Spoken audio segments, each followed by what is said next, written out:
তুলসীৰ মঞ্জৰী গোপনে ৰাখি থৈ দিয়ক ঘৰৰ এই ঠাইত ধনৰ ভাণ্ডাৰ আপোনাৰ কেতিয়াও খালী নহ'ব।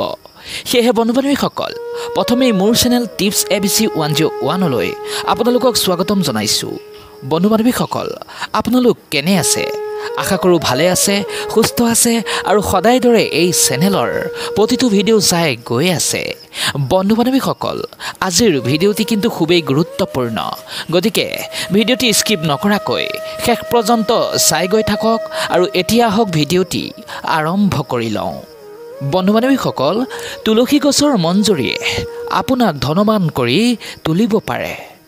যদিহে আপোনাৰ ঘৰত থকা তুলসীৰ জোপাত ফুল বা মঞ্জৰী ধৰিবলৈ আৰম্ভণি কৰিছে, তেন্তে আপুনি ধৰি ল'ব পাৰে যে ই আপোনাৰ ঘৰখনৰ বাবে অধিক শুভ সংকেত।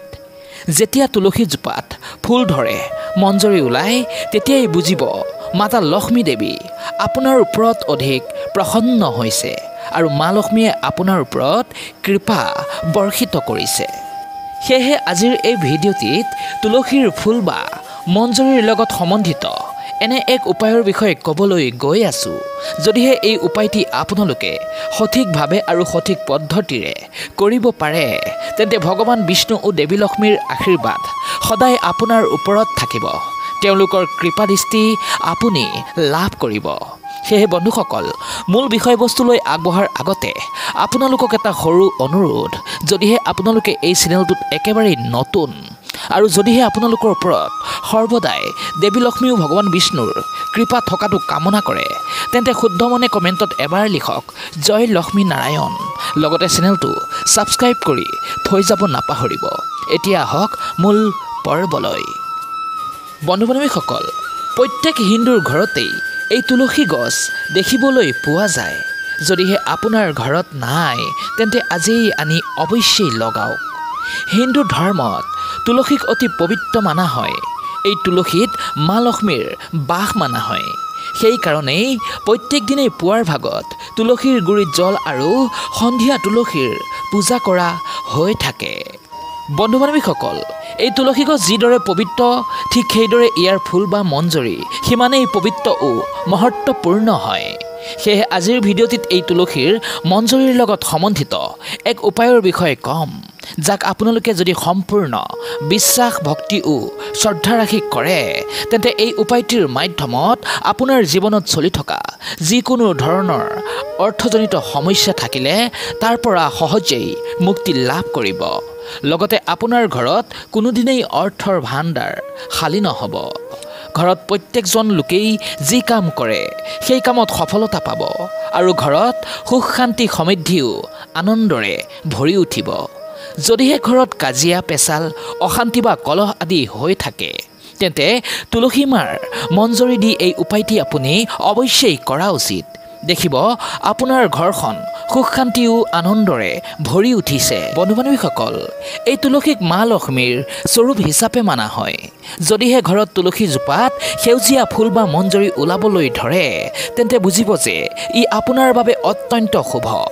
এতিয়া জানো আহক তুলসীৰ ফুল বা মঞ্জৰীয়ে কৰা সহজ আৰু সৰল উপায়টিৰ বিষয়ে। বন্ধু-বান্ধৱীসকল, যেতিয়াই আপোনাৰ ঘৰৰ তুলসী জোপাত ফুল বা মঞ্জৰী ওলাবলৈ ধৰে আৰু আপুনি যেতিয়া তাক সময়ে সময়ে তোলে বা কাটি পেলায়, তেতিয়া সেই মঞ্জৰী কিন্তু আপুনি ভুলতো পেলাই নিদিব।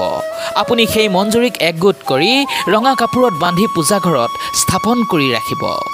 বন্ধু-বান্ধৱীসকল, সুখত থকাৰ বাবে, সুখী জীৱন কটাবলৈ ধনপ্ৰাপ্তিৰ ইচ্ছাটো প্ৰত্যেক মানুহৰে থাকে। যদি আপোনাৰো এই ইচ্ছা আছে, অৰ্থাৎ ধন লাভৰ ইচ্ছা থাকে, তেন্তে এই ক্ষেত্ৰত তুলসীৰ মঞ্জৰী ৰঙা কাপোৰত বান্ধি আপুনি ঘৰৰ যি ঠাইত টকা পইচা ৰাখে সেই গোপন ঠাইত ইয়াক ৰাখি দিয়ক। হিন্দু শাস্ত্ৰত এইটো বিশ্বাস কৰা হয় যে তুলসী মঞ্জৰী ৰঙা কাপোৰত বান্ধি টকা পইচা ৰখাৰ স্থানত ৰাখি থ'লে তুলসী দেৱীৰ কৃপাত কেতিয়াও ধনৰ ভাণ্ডাৰ খালী নহয়। সৰ্বদাই সেই ঘৰখনত থাকে মা লক্ষ্মীৰ আশীৰ্বাদ।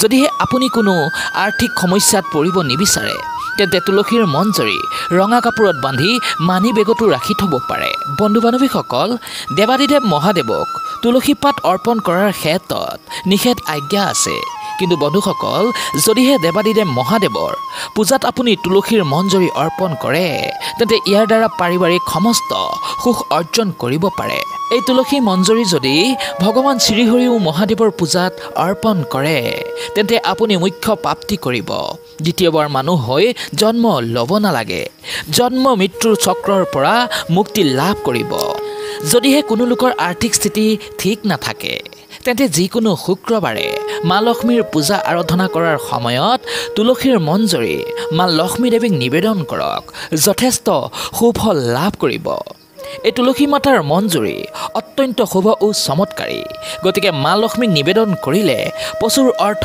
উপাৰ্জন কৰিব পাৰিব লাহে লাহে আৰ্থিক ৰূপত আপুনি মজবুত হৈ উঠিব ইয়াৰ লগতে বন্ধু বান্ধৱীসকল যিকোনো এটা শুক্ৰবাৰে তুলসী মঞ্জৰি এখন হালধীয়া কাপোৰত বান্ধি টকা পইচা ৰখাৰ স্থানত ৰাখিলে কোনোদিনেই ধনৰ অভাৱ নহয় এই তুলসী মঞ্জৰিৰ পৰা নিৰ্গত হোৱা শুভ শক্তিয়ে ধনক আকৰ্ষণ কৰিব এই উপায়টিক অধিক কাৰ্যকৰী উপায় হিচাপে মানা হয় ইয়াৰ উপৰিও তুলসীৰ মঞ্জৰি যদি ৰঙা কাপোৰত বান্ধি আন কোনোৱে নেদেখাকৈ পূজা ঘৰত আপুনি স্থাপন কৰিব পাৰে যত্ন সহকাৰে স্থাপন কৰিব পাৰে চাব ইয়াৰ দ্বাৰা সকলো সময়তে ভগৱান বিষ্ণু ও দেৱী লক্ষ্মীৰ আশীৰ্বাদ আপোনাৰ ওপৰত আপোনাৰ ঘৰখনৰ ওপৰত থাকিব আৰু আপোনালোকে সদায় ভগৱান শ্ৰীহৰি ও মা লক্ষ্মীৰ নাম স্মৰণ কৰি থাকিব সেয়ে বন্ধু বান্ধৱীসকল ভিডিঅ'টি আপোনালোকৰ কেনেকুৱা লাগিলে কমেণ্ট কৰি জনাব লগতে যদি ভিডিঅ'টি ভাল লাগিছে